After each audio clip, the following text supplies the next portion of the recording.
नमस्कार, प्राइम न्यूजमा स्वागत छ। म संगीता कटुवाल। म रितासमा मुखिया। सुरु गरौं अहिलेसम्मका हेडलाइन्सबाट। न्यूनतम साझा कार्यक्रममा गठबन्धन दलहरूकै आपत्ति, भ्रष्टाचार नियन्त्रणका लागि आयोग बनाउने प्रतिबद्धता गायब, सत्तारूढ दलकै सांसदहरूले गरे सरकारको आलोचना। कोशी नाम राखेको विषयमा माओवादीको दोहोरो चरित्र, आन्दोलन चर्किएपछि यो टर्न, आन्दोलनका क्रममा ज्यान गुमाएकालाई सरकारले गर्यो शहीद घोषणा। विदेशमा रोजगारीका क्रममा ज्यान गुमाएकाहरूको बीमा रकममा पनि करोडौं ठगी, गिरोह नै सक्रिय, सरकारी कर्मचारीकै मिलेमतोमा ठगी।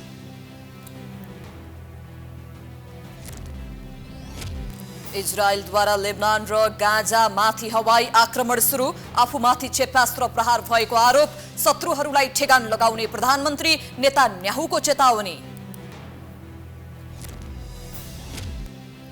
र राजधानीमा जारी शहीद स्मारक ए डिभिजन लिग फुटबलमा मनाङ मसराङदी क्लबद्वारा फ्रेन्ड्स क्लब पराजित, मनाङ शीर्ष स्थानमा।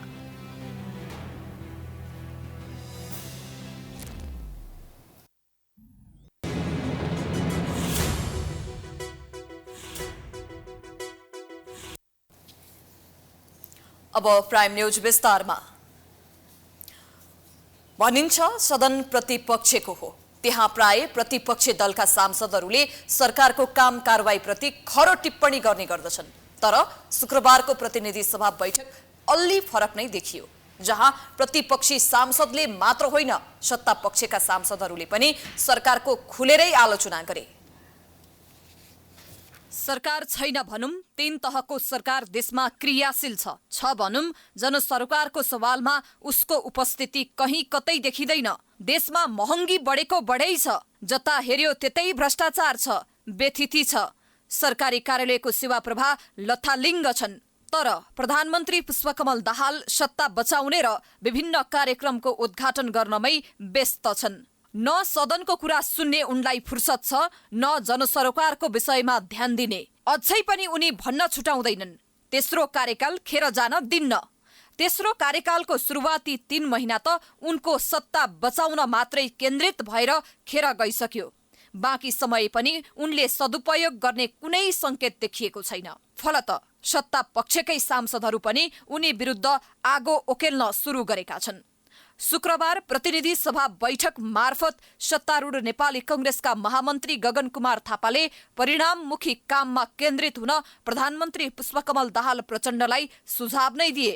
सरकारको साझा कार्यक्रम सार्वजनिक भइसकेको अवस्थामा अब प्रधानमन्त्रीले परिणाममुखी काममा केन्द्रित हुनुपर्ने उनले बताए। प्रधानमन्त्रीको काम कारबाही हेर्दा आत्मविश्वास नभएको, बढी अलमल भएको जस्तो देखिएको भन्दै उनले सदनबाटै आलोचना गरे। अब कमन मिनिमम प्रोग्राम पछाडि यात्रा सुरु भयो। मेरो लक्ष्य प्रष्ट छ, यो लक्ष्यसम्म पुर्याउने जिम्मेवारी मेरो हो। जस भए पनि मेरो, अब जस भए पनि मेरो भन्ने अठोट त्यो दृढता, त्यो आत्मविश्वास प्रधानमन्त्रीमा हुनुपर्छ। थापाले जनतालाई प्रत्यक्ष अनुभव हुने गरी काम गर्न प्रधानमन्त्रीले कार्यशैली नै परिवर्तन गर्नुपर्नेमा जोड दिए। थापाले मात्र होइन, नेकपा एकीकृत समाजवादीका नेता राजेन्द्र प्रसाद पाण्डेले पनि सदन मार्फत सरकारको चर्को आलोचना गरेका छन्। उनले सदनमा उठेका आवाजबारे सरकार मौन रहेको भन्दै शून्य, विशेष र आकस्मिक समयमा उठाएका विषयमा तत्कालै सम्बोधन गर्न सरकारसँग माग गरे। उनले विगतमा जस्तै मन्त्रालय विशेषले कर्मचारी खटाएर सदनमा सांसदले उठाएको सवाल टिपोट गर्ने र त्यसका आधारमा सरकारले जवाफ दिने प्रभावकारी व्यवस्था गर्न सभामुख मार्फत सरकारको ध्यानाकर्षण गराए। त्यसैले थुप्रै विषयहरू उठाइरहनु भएको छ, तर यो उठाइरहेको विषय हामीलाई थाहा पनि भएन, माननीय सांसदहरूलाई नै थाहा भएन कि सरकारले सुनिरहेको छ कि छैन। सरकारले यो कुराको उत्तर दिने जुन दिन यो रोस्टमबाट उत्तर दिएला तब मात्र हामीलाई थाहा हुने भयो कि सरकारलाई हामीले भनेको कुरा थाहा पनि रहेछ। राष्ट्रिय स्वतन्त्र पार्टीका सांसद हरि ढकालले त सरकारको विरोध स्वरूप प्रतिनिधि सभाको शून्य समयमा नै मौन धारण गरेका छन्। सांसदहरूले संसदमा उठाएका विषय सरकारले नसुनेको भन्दै त्यसको विरोधमा उनले सो समय मौन धारण गरेर व्यतीत गरेका हुन्।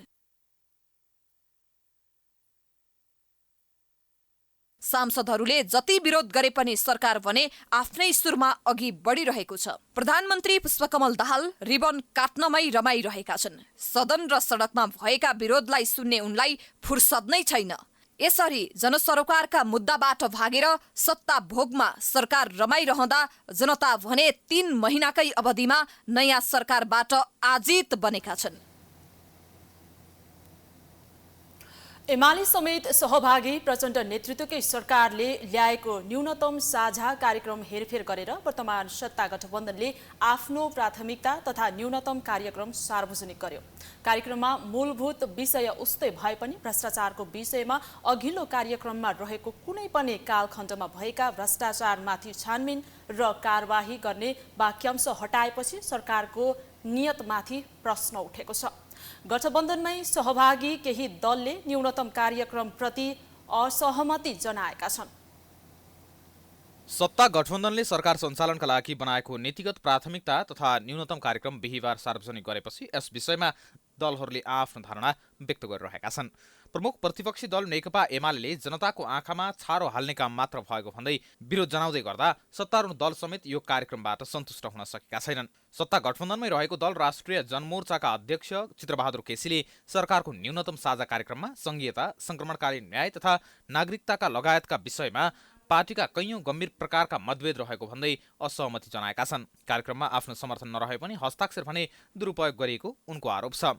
यता सरकारलाई विश्वासको मत दिएको राष्ट्रिय स्वतन्त्र पार्टीले पनि सरकारले ल्याएको न्यूनतम साझा कार्यक्रममा आफूहरूको एजेन्डा छुटाइएको आरोप लगाएको छ। अघिल्लो गठबन्धन सरकारका पालामा ल्याइएको न्यूनतम साझा कार्यक्रममा कुनै पनि कालखण्डमा भएका भ्रष्टाचार र जो कोही भ्रष्टाचारीमाथि कानुनी कारबाही अगाडि बढाउने वाक्यांश प्रयोग गरिएकोमा वर्तमान गठबन्धनले सो वाक्यांश हटाएको उसको आरोप छ। शुक्रबारको संसद बैठकमा समेत यो विषयले प्रवेश पाएको छ। यसभन्दा अगाडि निर्माण गरिएको वा तयार गरिएको साझा न्यूनतम कार्यक्रममा समेटिएका केही कुराहरू किन हटाइयो? भ्रष्टाचारमा अख्तियार दुरुपयोग अनुसन्धान जोडिएका विषयहरू छानबिन र अनुसन्धान गरी कुनै पनि कालखण्डमा भएका भ्रष्टाचार र जो कोही भ्रष्टाचारीमाथि कानुनी कारबाही अगाडि बढाइने भनेर अस्ति स्वीकार्य भएको कुरा आज किन अस्वीकार्य भयो?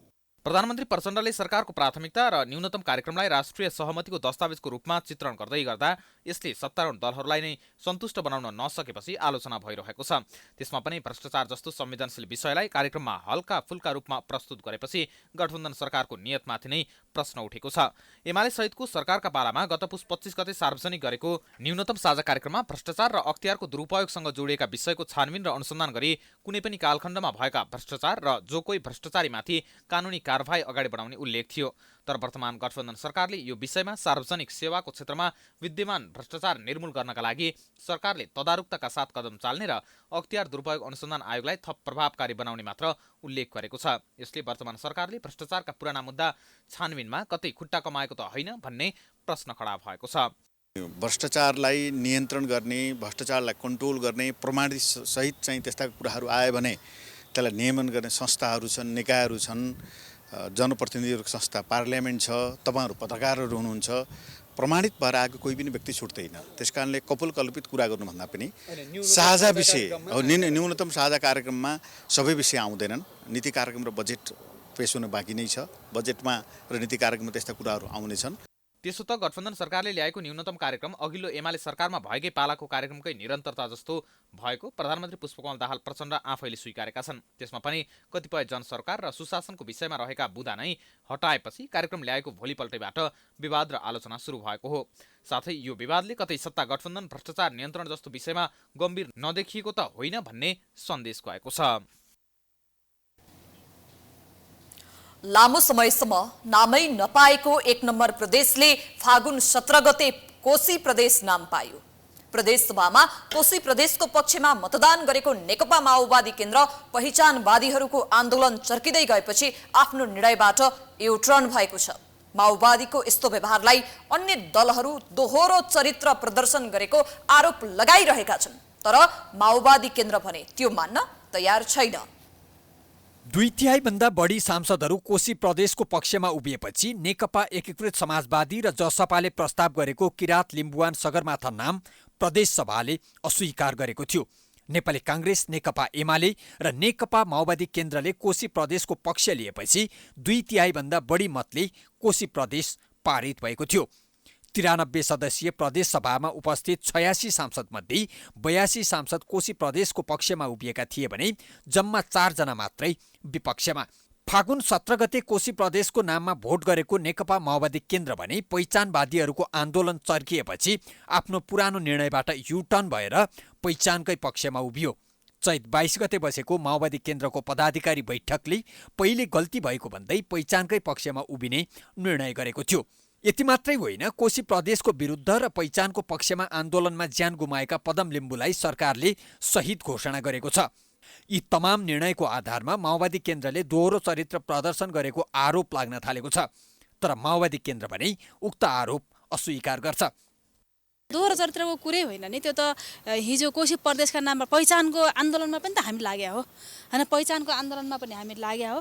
प्रदेशको सन्दर्भमा त्यो प्रदेश सभाका मान्यज्यूहरूको त्यो स्वतन्त्रताको कुरा पनि भयो, उहाँहरूले गर्नुभयो होइन। त्यस कारणले गर्दाखेरिमा मलाई अहिले के लाग्छ भन्नुहुन्छ भने त्यो नामाकरणको विषयमा लिएर जसरी आन्दोलन भयो र आन्दोलनको क्रममा निधन भएको व्यक्तिलाई शहीद घोषणा गरियो भनेर जबकि हाम्रो सबै गृहको रिपोर्ट अनुसार पनि के छ भने उहाँले यो द्वन्द्व नहुन दिनको निम्ति एउटा भूमिका खेलिराख्नु भएको थियो भन्ने पनि छ अझ। त्यस कारणले गर्दाखेरिमा उहाँ जुन आन्दोलनका क्रममा निधन भयो उहाँलाई शहीद घोषणा गर्ने कुरा, क्षतिपूर्ति दिने कुरा सरकारले गरेको राम्रो कुरा हो भन्ने म ठान्छु। लामो समयसम्म नामसम्म पाउन नसकेको कोशी प्रदेश अहिले नाम पाए पनि आन्दोलन र दलहरूको दोहोरो चरित्र बीच पिल्सिएको छ। त्यसैले कोशी प्रदेश नामको निरन्तरता हुन्छ वा अर्को नाम पाउँछ त्यो अन्यल पनि अझै कायमै छ। नेकपा एकीकृत समाजवादीका अध्यक्ष माधव कुमार नेपालले मिटर ब्याज पीडितको समस्या सरकारले समाधान गर्ने बताएका छन्।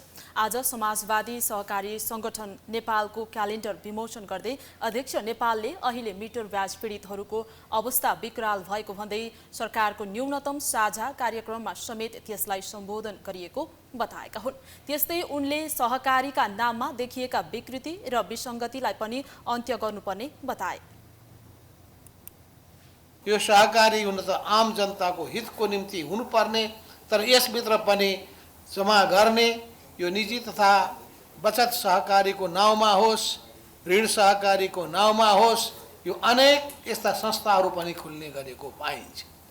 मान्छेहरूले त्यहाँ रकम राख्छन्, रकम राखेको जुन रकम जब एउटा पर्याप्त मात्रामा भइसकेपछि त्यो लिएर त्यसका मूल सञ्चालक देश छोडेर बेपत्ता भइसकेका हुन्छन्। अनि लगानीकर्ताहरू सबैको हरिबिजोग बेहालको अवस्था हामी सुन्ने गरेका छौँ, देख्ने गरेका छौँ। अध्यक्ष नेपालले सहकारी ग्रास रुटको डेमोक्रेसी भएको, सहभागिता मुलुक लोकतन्त्र भएको भन्दै यसले आम मानिसहरूको सर्वसाधारणको हित र जीवनमा काम गर्नुपर्ने बताए। मिश्रित अर्थतन्त्रका सामान्यतया अनुरूप सहकारी निजी र राज्य सम्मिलित 3 खम्बे अर्थतन्त्रलाई संविधानले पनि अगाडि सारेकाले घर घरमा र विदेशमा छरिएका ससाना पुँजीहरूलाई एकीकृत गरी ठूलो आकार निर्माण गरी परिचालन गर्नुपर्नेमा नेपालले जोड दिए। प्राइम न्यूज अझै जारी छ, हामी ब्रेकपछि आउँछौँ।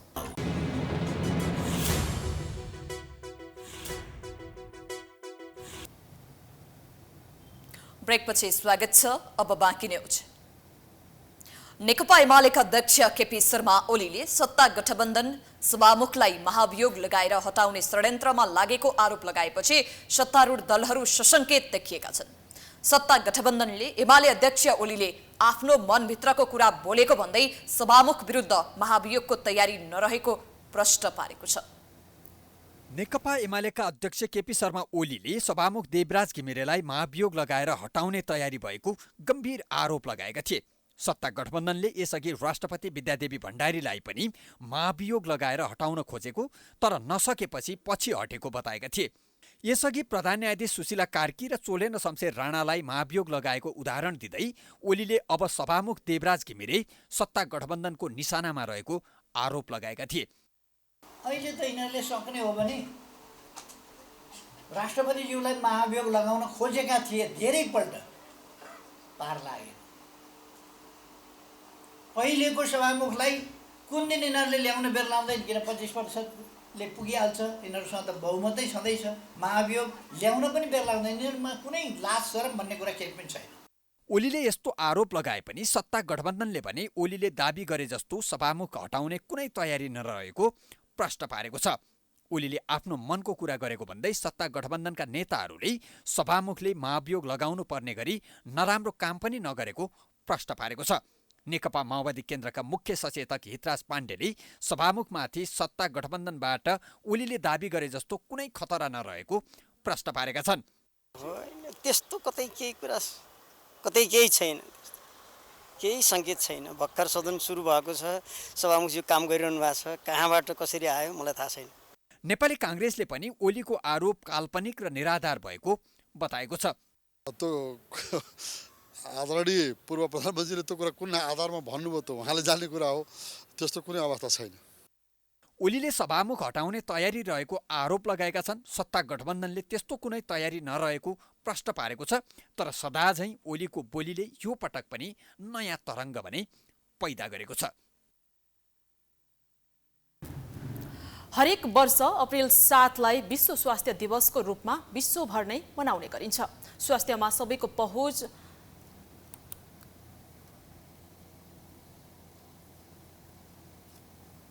कायम गराउन चुनौतीपूर्ण त छ नै, तर सामान्य स्वास्थ्य सेवा समेत नागरिकले सहज रूपमा पाउन नसकेको अवस्था छ। सरकारले स्वास्थ्य क्षेत्रमा पनि कामभन्दा गफ नै बढी गरेको छ।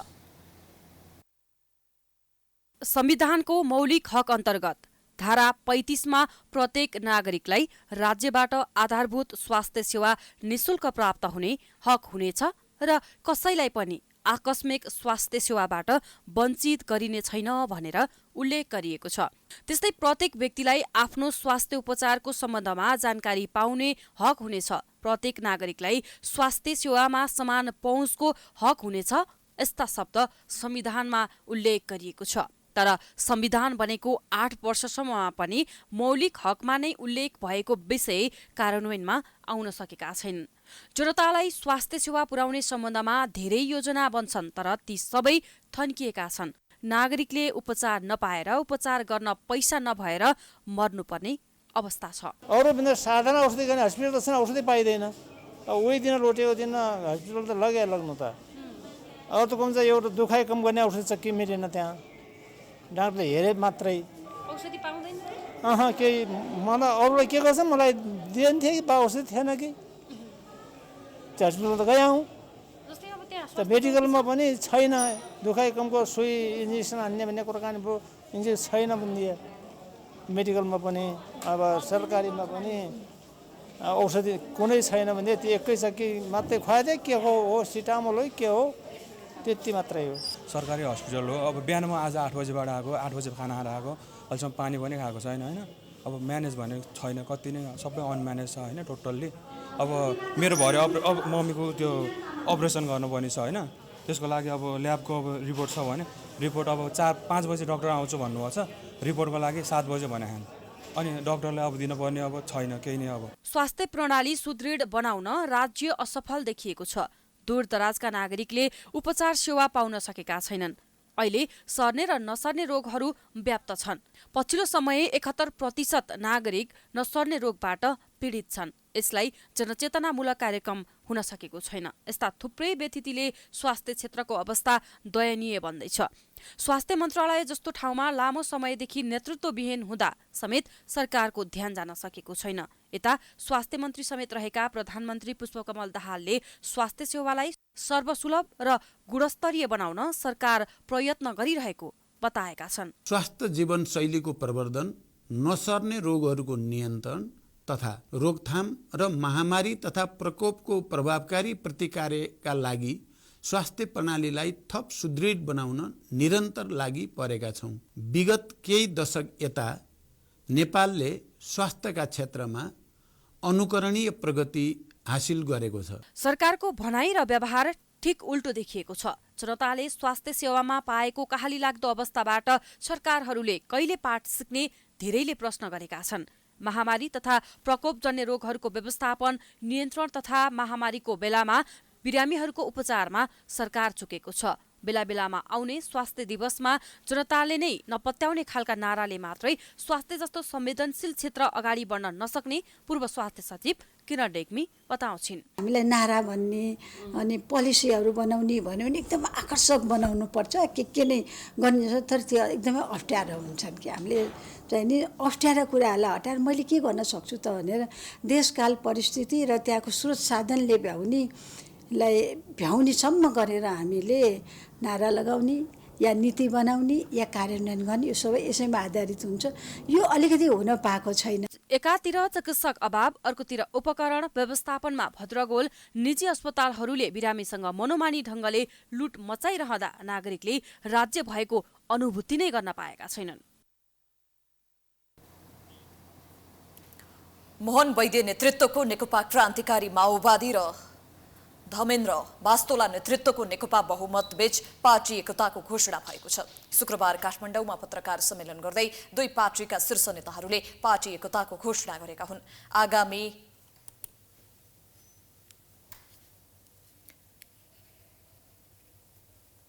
दिवसका अवसरमा पार्टीका नयाँ नाम र दृष्टिकोण सार्वजनिक गर्ने दुई पार्टीले जनाएका छन्। पत्रकार सम्मेलनमा नेकपा क्रान्तिकारी माओवादीका महासचिव वैद्यले नेपालको सामाजिक क्रान्तिका साथ जनताका ज्वलन्त समस्या समाधानका लागि र समान्तवादका अवशेषहरूलाई अन्त्य गर्नका लागि अघि बढ्ने बताए। उनले अन्य कम्युनिस्ट घटकहरूलाई पनि एक ठाउँमा ल्याउनका लागि छलफल भइरहेको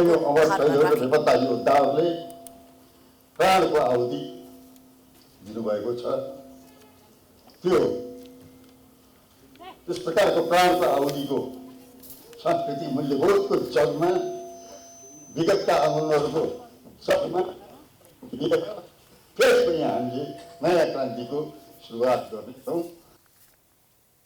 त्यस्तै नेकपा बहुमतका संयोजक बास्तोलाले देशको समस्या समाधानका लागि एकताबद्ध भएर अघि बढ्ने बताए। आगामी मई दिवसको दिनमा पार्टीको नाम घोषणा हुने उनले जानकारी दिए। यो देशमा कैयौं पटक फुट भएका छन्, कैयौं पटक जुटेका पनि छन् पार्टीहरू। ती फुट किन भए र ती एकता पनि किन भए र अहिलेको एकता विशिष्ट रूपमा के हो भन्ने कुरा हामीले राम्रोसँग छलफल गरेका छौँ। हामीलाई के विश्वास छ भने यो पार्टीको एकताले नेपालमा एउटा परिवर्तनको नेतृत्व गर्छ, देशमा चाहिँ नयाँ जनवाद वैज्ञानिक समाजवादी स्थापना गर्छ।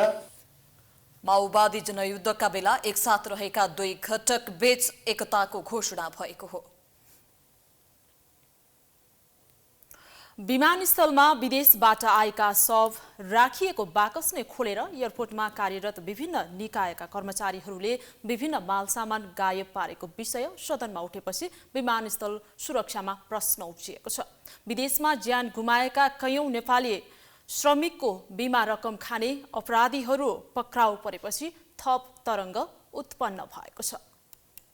सदनमा निकै संवेदनशील विषय उठ्यो कि सामान्य अवस्थामा विमानस्थलबाट आवत जावत गर्ने मात्र होइन, विदेशमा ज्यान गुमाउनेहरूको शव बाकस भएर नेपाल आउँदै गर्दा पनि उनीहरूको शव भएको बाकस नै फोडेर उनीहरूका नगददेखि जिन्सी सामग्रीसम्म एयरपोर्टका विभिन्न निकायका कर्मचारी मिलेर झ्वाम पार्ने गर्छन्। आज हामी यही विषयको खोजी गर्दैछौँ कि त्रिभुवन अन्तर्राष्ट्रिय विमानस्थल आम नागरिकको लागि असुरक्षित नै हो त हो। विदेशमा ज्यान गुमाएका नेपालीको शव राखिएको बाकस नै फोरेर त्रिभुवन अन्तर्राष्ट्रिय विमानस्थलका विभिन्न निकायमा कार्यरत कर्मचारीले माल सामान गायब गरेको विषय नीति निर्माणको थलो सङ्घीय सदनमा सांसद हरि ढकालले उठाएपछि यो विषय सतहमा आएको हो। विदेशबाट शव ल्याउँदाखेरि त्यो शवको बाकसा थोरिएको छ एयरपोर्टमा, केही सामान छ कि भनेर लुट्नलाई। यो आरोप सांसद हरि ढकालको मात्र होइन, विदेश आउने जाने सर्वसाधारणको पनि उस्तै गुनासो छ। अन्य मुलुकका अन्तर्राष्ट्रिय विमानस्थलमा हुने सुरक्षाको तुलनामा नेपालको पहिलो अन्तर्राष्ट्रिय विमानस्थल कमजोर रहेको उनीहरूको गुनासो छ। विदेशबाट ल्याएका सामानहरू चाहिँ यहाँ हराउने कुराहरू होइन, अब चाहिँ चोरी हुने कुराहरू छ। यो हिसाबले हेर्दाखेरि चाहिँ अलि राज्य सरकार अलि कता कता चाहिँ सुरक्षा प्रणाली चुक्यो जस्तो लाग्छ होइन। पैसा जम्मै अब त्यो भन्ने बाकसमा प्याक भएर आएको मान्छेको सुन लिने, पैसा लिने, पैसा थुत्ने होइन, त्यो त असुरक्षित भयो नि, त्यो त हो कि हो। मेरो भनाइ के भने त्यो चाहिँ अझ हाम्रो नेपाल जनताको लागि त्यो राम्रो हुनुपर्छ। यो नेपाली सरकारले चाहिँ त्यो चाहिँ हेरिदिनुपर्छ। विदेशमा ज्यान गुमाएका नेपालीको शव राखिएको बाकस नै फोडेर माल सामान नै गायब गरिएको विषयले विमानस्थल सुरक्षालाई चुनौती दिएको छ। केही कमाऊ भन्दै नागरिक विदेश पुग्छन्, तर विभिन्न कारणले ज्यान गुमाउन पुग्छन्। ज्यान गुमाएर बाकसमा यही बाटोबाट फर्किँदै गर्दा बाकसमा उनीहरूले ल्याएका केही गहनाहरू, केही बहुमूल्य धातुदेखि नगदसम्म विमानस्थलका विभिन्न निकायका कर्मचारीहरूले ज्वाम पारिदिन्छन्। आखिर यस्तो कहिलेसम्म? विमानस्थलमा यस्तै लापरवाहीले होला सर्वसाधारणले न सरकारवाला निकाय न सरकार कसैलाई विश्वास नै गर्न सक्दैनन्। ठ्याक्कै भन्नु पनि सकिँदैन, सुरक्षा छ भन्नु पनि सकिँदैन, छैन भन्नु पनि सकिँदैन। यो नेपालमा कतिखेर के हुन्छ भन्ने कुरै थाहा हुँदैन। यहाँको यस्तो छ कि स्थिति कसलाई के भन्ने क्या। यसै सन्दर्भमा हामीले विमानस्थलमा खटिने केही निकायलाई सदनमा उठेको आरोपको विषयमा सोधेका छौँ, तर जिम्मेवार पदाधिकारी केही नभएको भन्दै पन्छिने गर्छन्। नेपाल एयरलाइन्स राष्ट्रको ध्वजा भाग हो र मानवीय संवेदनशीलतामा हामी एकदमै संवेदनशील छौँ र यस्ता घटनाहरू अहिलेसम्म कुनै रिपोर्ट आएको छैन, कुनै घटना भएको छैन। उहाँहरूलाई सहजीकरण गरिदिने काम हामी गर्छौँ। त्यहाँ भएको हाम्रो एक दिन ड्युटी संलग्न भएर उहाँहरूलाई कुन ठाउँमा जाने, कसरी काम गर्ने भन्ने विषयमा हामी सहजीकरण गर्छौँ र त्यसपछि भित्र जाने धेरै मान्छेहरूको ओहोरदोहोर नहोस् भन्ने विचारले हामीले केही मान्छेहरूलाई लगेर त्यो डेड बडी गरी जिम्मा लगाउने काममा हामी सहयोगीको भूमिकामा रहन्छौँ। त्यसले गर्दा त्यस्तो खालको सम्भावना यहाँ छैन। यो सँगै वैदेशिक रोजगारीको सिलसिलामा विदेशमा मृत्यु भएकाहरूको परिवारले पाउने बिमा रकममा ठगी गर्ने गिरोहलाई प्रहरीले पक्राउ गरेको छ। काठमाडौँ उपत्यका अपराध अनुसन्धान कार्यालयले शुक्रबार पत्रकार सम्मेलन गर्दै मृत्यु बिमा बापत ठगी गरेको भन्दै वैदेशिक रोजगार बोर्डका एक कर्मचारी सहितको गिरोहलाई पक्राउ गर्यो। विदेशबाट आउँदा विदेशबाट आएका मृतकहरूको शव राखिएको बाकस फोडेर पैसादेखि लिएर बहुमूल्य गहनाहरू निकाल्ने मात्र होइन, विदेशमा विभिन्न कारणले ज्यान गुमाएका मृतकहरूको बिमा बापतको रकमहरूको हडलप्पै खानेहरू पनि भेटिएको छ। यसको अनुसन्धान गरेर अपराध अनुसन्धान कार्यालयले यी तथ्यहरू पत्ता लगाएको छ। बिमा रकम प्राप्तिका लागि सेटिङ गराए बापत वैदेशिक रोजगार बोर्डका एक कर्मचारीले पनि कमिसन लिने गरेको खुलेपछि सरकारी निकायकै संलग्नता खुलेको छ। हामीले अहिले अनुसन्धानको बेलामा हामीले एउटा नेटवर्कको कुराहरू हामीले यो यस्तो खालको कुरा हामी सुनेको मात्रै अथवा हामी धेरै कल्पना नगर्ने खालको ठगीको कुरा हामीले यहाँ ल्यायौँ। यसरी रोजगारको अवसर नभएको देशमा यस्ता प्रकरण बाहिरिँदा नागरिक सोच्न बाध्य भएका छन्। बाकस नै फोडेर सामान झ्वाम पार्ने कुरा सदनमा उठ्यो र विदेशमा ज्यान गुमाएकाहरूको बिमा झ्वाम पार्नेहरू त आज पक्राउनै परे। यति हुँदा पनि अनुसन्धान किन हुन सकिरहेको छैन? सरकार अब अनुसन्धान गर्नको लागि कुनै विलम्ब नगरौँ। क्यामेरामा दिनेश सार्कीका साथमा सुष्मन विश्वकर्मा, प्राइम टेलिभिजन, काठमाडौँ। काठमाडौँको नक्साल स्थित नेपाल बाल संगठनको स्वामित्वमा रहेको अधिकांश जग्गा व्यापारिक प्रयोजनका लागि लेजमा लगाइएको छ। जग्गालाई लेजमा लगाइए पनि संगठनलाई भने चरम आर्थिक संकटको समाधानको लागि धौधौ परेको छ। संगठनमा रहेका 370 बालबालिकालाई दैनिक पालन पोषणमा समेत समस्या देखिएको छ। अनाथ बालबालिका संरक्षण गर्ने पवित्र दायित्व बोकेको नेपाल बाल संगठन यति बेला चरम आर्थिक संकटको सामना गरिरहेको छ। संगठनको अधिकांश जग्गा व्यापारिक प्रयोजनका लागि दिए पनि आर्थिक अभावले बालबालिकाको पालन पोषणमा प्रभावित पारेको छ। संगठनमा अहिले 370 बालबालिका छन्, तर उनीहरूको पालन पोषणका लागि संगठनसँग पर्याप्त बजेट छैन। संगठनमा रहेका बालबालिकालाई दैनिक 4-5 पटक आहार खुवाउनुपर्छ। त्यसमा पनि शारीरिक रूपमा अस्वस्थ बच्चाहरूलाई खान सकै पोसिलो अन्य खानेकुराहरू पनि खुवाउनुपर्छ। दैनिकको खानामा 1 लाख रुपियाँ भन्दा धेरै खर्च हुने गरेको छ। बालबालिकाको पालन पोषण बल्ल तल्ल धानेको संगठनले 52 जना कर्मचारीलाई नियमित तलब खुवाउन सकेको छैन। आमाहरू सबभन्दा ठुलो तलब टाइममा दिएर पनि छोडेर हिँड्यो भने त्यो बच्चा त बिल्लीबाट हुन्छ। अनि हामीले अरू होस् नहोस् खाना बस्न दिए पनि आमाहरूलाई चाहिँ भरसक अलि अब दुःख नहोस् भन्ने सोच्छौँ। उहाँहरूको इन्सुरेन्स पनि गरिदिएका छौँ। जुन ठाउँमा ब्याङ्कमा पैसा राखेका छौँ उसँग हेल्थ इन्सुरेन्स उहाँहरूको पनि गरिदिएका छ। तर के छ नि गाह्रो त गाह्रो छ। संगठनको स्वामित्वमा रहेको 29 रोपनी जग्गा बृहस्पति विद्या सदनलाई 50 वर्षको लागि भाडामा दिएको छ, जसबाट मासिक 7,50,000 को दरले वार्षिक 90 लाख भाडा रकम आउँछ। तर संगठनको वार्षिक खर्च 3 करोड रुपैयाँ बढी हुने गरेको छ। आर्थिक अभावकै कारण 2072 सालको भूकम्पले क्षति पुर्याएको भवन 8 वर्ष पुग्नै लाग्दा पनि निर्माण हुन सकेको छैन। अब हाम्रो आम्दानी भनेको बृहस्पतिले दिने पैसा 8 लाख हो होइन, 8 लाख हो। अब महिनामा खर्च चाहिँ लगभग 2 करोड, वार्षिक हाम्रो लगभग 3 करोडको छ भनेपछि त जहिले पनि 1.5 करोड 2 करोड रुपियाँ त डेफिसिटमा हो। त्यो भनेको अहिले 2-3 महिना भयो स्टाफहरूलाई तलब पनि दिएको छैन। संगठनमा बाल अधिकार परिषद, नेपाल प्रहरी मातहतको बालबालिका खोज तलास समन्वय समिति, विभिन्न अस्पताल र स्थानीय निकायका बाल अधिकारीहरूको सिफारिसमा संगठनमा अनाथ बालबालिका आउने गरेका छन्।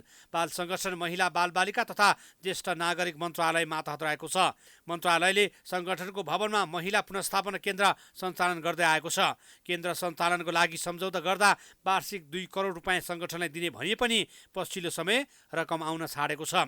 अनाथ बालबालिका संरक्षण गर्ने पवित्र दायित्व बोकेको संगठन आर्थिक समस्याले सङ्कटमा परिरहँदा सम्बन्धित निकाय भने मुख दर्शक जस्तै बनिरहेका छन्।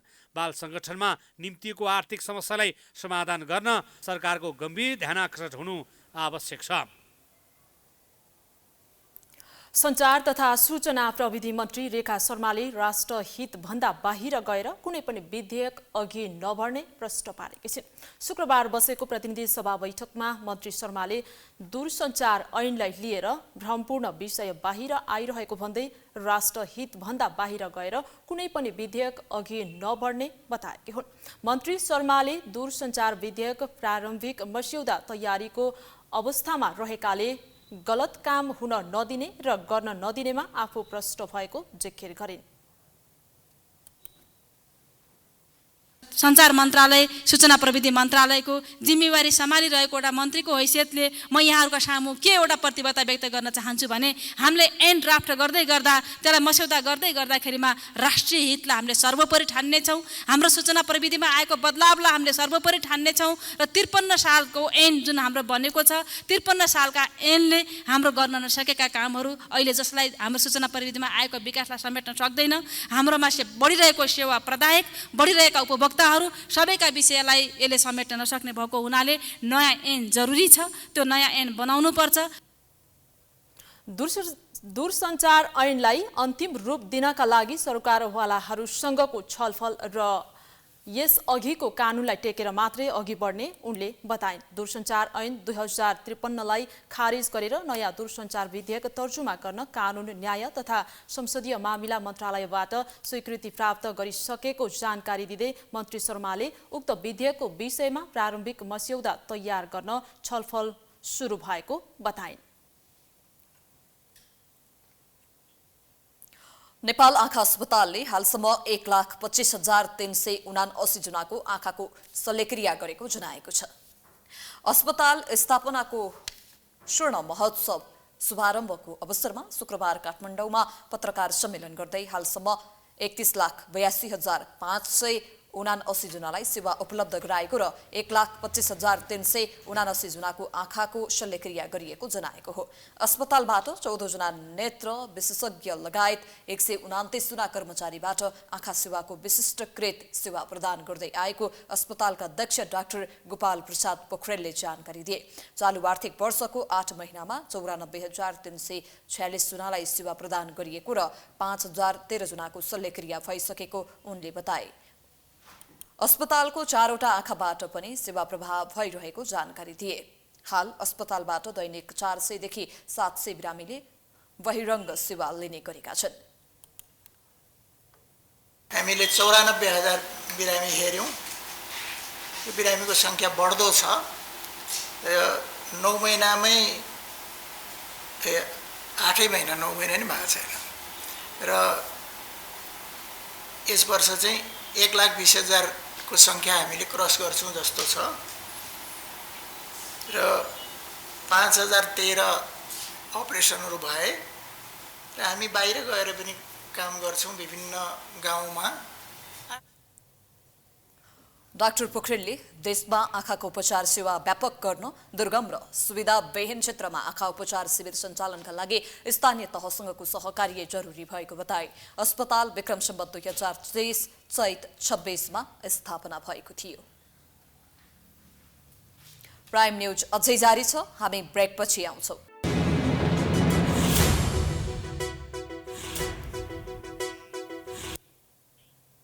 ब्रेकपछि पुनः स्वागत छ। अब बिजनेस।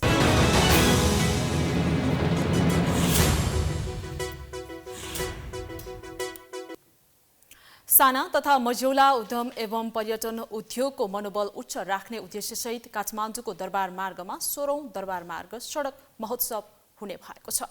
नेपाली उत्पादन हाम्रो शान, सभ्यता र संस्कृति जोगाउनु हाम्रो काम भन्ने मूल नाराका साथ आयोजना हुन लागेको महोत्सवमा नेपाली उत्पादन, स्थानीय परिकार र नेपाली कला संस्कृतिको प्रवर्धन गरिने भएको छ।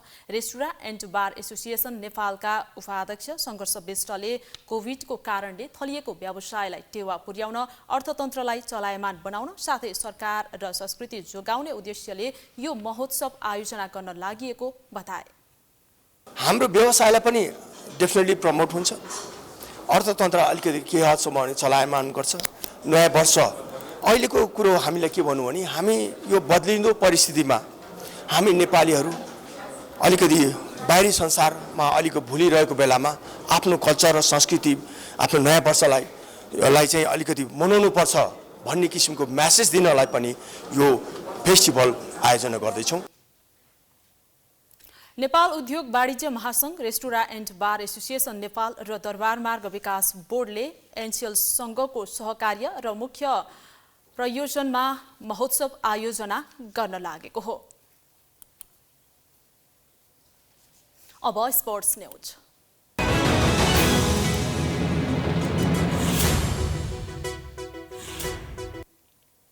राजधानीमा जारी शहीद स्मारक ए डिभिजन लिग फुटबलमा मनाङ मस्राङदी क्लबले फ्रेन्ड्स क्लबलाई पराजित गरेको छ। शुक्रबार ललितपुर स्थित च्यासल मैदानमा भएको खेलमा मनाङले फ्रेन्ड्स क्लबलाई 2-0 गोल अन्तरले हराएको हो। मनाङको जितमा कोफी टिमोथी कुदोले 2 गोल गरे। खेलको 34औं मिनेटमा कोफीले गोल गर्दै मनाङलाई सुरुवाती अग्रता दिलाएका थिए। त्यसपछि खेलको 52औं मिनेटमा कोफीले व्यक्तिगत दोस्रो गोल गर्दै मनाङलाई 2-0 को जित दिलाए। जितसँगै मनाङ अङ्क तालिकाको शीर्ष स्थानमा उक्लिएको छ। मनाङले 6 खेलमा 14 अङ्क जोडेको छ। फ्रेन्ड्स 4 अङ्क जोडेर 12औं स्थानमा रहेको छ। त्यस्तै शुक्रबार नै एन्फा कम्प्लेक्स 7 बाटोमा भएको खेलमा जाउलाखेल युथ क्लब र एफसी खुमलटारले बराबरी खेल्दै अङ्क बाँडेका छन्। जाउलाखेल र खुमलटारले 2-2 गोलको रोमाञ्चक बराबरी खेलेका छन्। खेलको 32औं मिनेटमा एनकोटो मुसावीले गोल गर्दै जाउलाखेललाई सुरुवाती अग्रता दिलाएका थिए। तर 35औं मिनेटमा अभिषेक लिम्बुले गोल गर्दै खुमलटारलाई 1-1 गोलको बराबरीमा ल्याए। खेलको 63औं मिनेटमा मेसुके ओलुमौले गोल गर्दा खुमलटार 2-1 ले अघि रह्यो। तर खेलको 86औं मिनेटमा फोफानाले गोल गर्दै जाउलाखेललाई 2-2 गोलको बराबरीमा ल्याए। यस बराबरीसँगै जाउलाखेलले 7 खेलमा 14 अङ्क जोडेको छ। खुमलटारले 7 खेलमा 7 अङ्क जोडेको छ।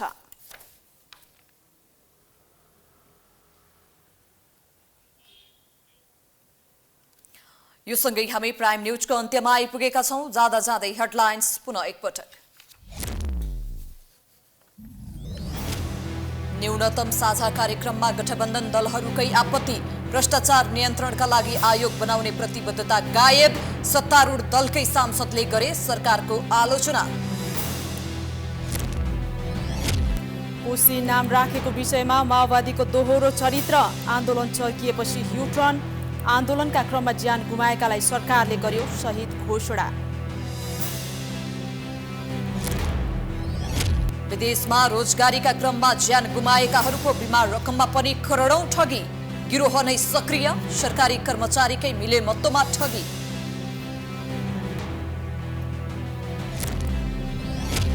इजरायलद्वारा लेबनान र गाजामाथि हवाई आक्रमण सुरु। आफूमाथि क्षेप्यास्त्र प्रहार भएको आरोप। शत्रुहरूलाई ठेगान लगाउने प्रधानमन्त्री नेतान्याहुको चेतावनी। र राजधानीमा जारी शहीद स्मारक ए डिभिजन लिग फुटबलमा मनाङ मर्स्याङ्दी क्लबद्वारा फ्रेन्ड्स क्लब पराजित। मनाङ शीर्ष स्थानमा।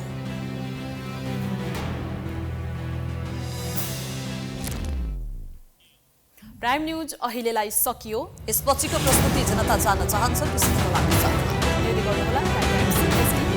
नमस्कार।